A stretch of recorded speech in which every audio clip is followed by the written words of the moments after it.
এই যে নতুন আইনগুলি কার্যত গায়ের জোরে নিয়ে আসতে চলেছে নরেন্দ্র মোদীর সরকার, নরেন্দ্র মোদী অমিত শাহ যে আইনগুলি আনতে চলেছেন এবং এ সংক্রান্ত সংসদের যে কার্যক্রম, তাতে কার্যত বিপুল সংখ্যক সাংসদকে খানিকটা গায়ের জোরেও বাদ দিয়ে জোর করে এগুলিকে পাস করানো হয়েছে, সেগুলি দেশের সামাজিক কাঠামোর পক্ষে অত্যন্ত বিপজ্জনক।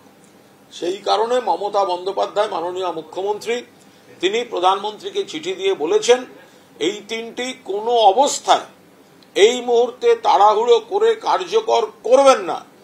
এটা বিস্তারিত খতিয়ে দেখা প্রয়োজন, বিশ্লেষণ প্রয়োজন, যা যা প্রয়োজন লিখে মমতা বন্দ্যোপাধ্যায় প্রধানমন্ত্রীকে জানিয়েছেন। নতুন ৩ ফৌজদারি আইন নিয়ে প্রধানমন্ত্রী নরেন্দ্র মোদীকে চিঠি দিলেন মুখ্যমন্ত্রী মমতা বন্দ্যোপাধ্যায়। ১ জুলাই থেকে কার্যকর হওয়ার কথা ভারতীয় নাগরিক সুরক্ষা সংহিতা, ভারতীয় ন্যায় সংহিতা ও ভারতীয় সাক্ষ্য অধিনিয়ম। তার আগে প্রধানমন্ত্রীকে চিঠি দিয়ে নতুন ৩ আইন কার্যকরের সময় পিছিয়ে দেওয়ার আর্জি জানালেন মুখ্যমন্ত্রী। নীতিগতভাবে ৩ আইন নিয়ে সংসদে আলোচনারও দাবি জানিয়েছেন মমতা বন্দ্যোপাধ্যায়। এটি সম্পূর্ণ প্রধানমন্ত্রীর এখতিয়ারভুক্ত বিষয়। তার ডিসক্রিশনে তিনি চিন্তা করবেন, পরিষদীয় দল চিন্তা করবে, ভারত সরকার চিন্তা করবেন, পরিষদীয় মন্ত্রী যিনি আছেন তিনি এ নিয়ে চিন্তা ভাবনা করবেন। কিন্তু আমরা পশ্চিমবঙ্গে যে আইনের শাসনের কথা বলছি সেটা কোথায়? যেখানে রাজ্যের মুখ্যমন্ত্রী প্রশাসনিক সভায় বলছেন ইন্টেলিজেন্স ডিপার্টমেন্ট এবং পুলিশ যদি ঠিকঠাক কাজ করতো তাহলে বিজেপি এতগুলো আসন পেত না। যেখানে থানায় গেলে কোনো এফআইআর নিতে অস্বীকার করছে পুলিশ।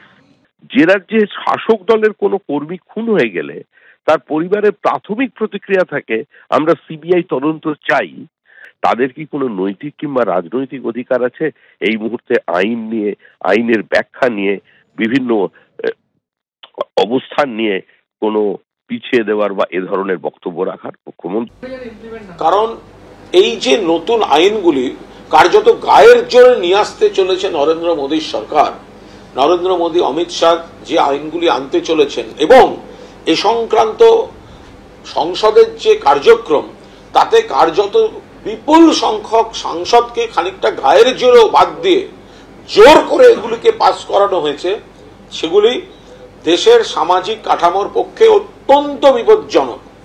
সেই কারণে মমতা বন্দ্যোপাধ্যায় মাননীয় মুখ্যমন্ত্রী তিনি প্রধানমন্ত্রীকে চিঠি দিয়ে বলেছেন এই তিনটি কোনো অবস্থায় এই মুহূর্তে তাড়াহুড়ো করে কার্যকর করবেন না। এটা বিস্তারিত খতিয়ে দেখা প্রয়োজন, বিশ্লেষণ প্রয়োজন, যা যা প্রয়োজন লিখে মমতা বন্দ্যোপাধ্যায় প্রধানমন্ত্রীকে জানিয়েছেন।